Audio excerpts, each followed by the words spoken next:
ఒక చిన్న గ్రామంలో రాజు అనే బాలుడు ఉండేవాడు. అతనికి పుస్తకాలంటే అమితమైన ఆసక్తి. కాని ఆ గ్రామంలో పుస్తకాల దుకాణం లేదు.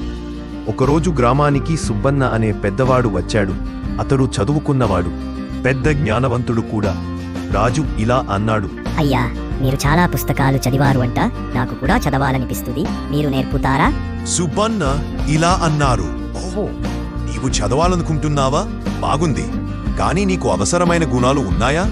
అప్పుడు రాజు ఇలా అన్నాడు, నాకు ఆంగ్ల భాష అర్థం కాదు, కానీ నేర్చుకుంటాను. నా వంతు ప్రయత్నం చేస్తాను. సుబ్బన్న ఓ పరీక్ష పెట్టాడు. రాజు, ఈ విత్తనాన్ని తీసుకో. దీన్ని నెమ్మదిగా పెంచి మొక్కగా మార్చి తిరిగి నాకు తీసుకొస్తే నీకు నేర్పిస్తాను. రాజు రోజూ నీరు పోశాడు, శ్రద్ధగా చూసుకున్నాడు. కొన్ని వారాల తర్వాత చక్కటి మొక్కగా పెరిగింది. అప్పుడు రాజు ఇలా అన్నాడు, ఇదిగో మొక్క, నేను చూసుకున్నాను.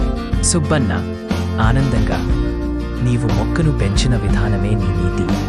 ఓపిక, శ్రద్ధ, సేవాభావం విద్యార్థి లక్షణాలు. నీవొక మంచి విద్యార్థివి. ఇక నేర్పడం నా బాధ్యత. ఈ కథ ద్వారా మనం నేర్చుకోవలసిన నీతి, శ్రద్ధగా, ఓపిగ్గా మనం ఏ పని చేసినా విజయం మనదే.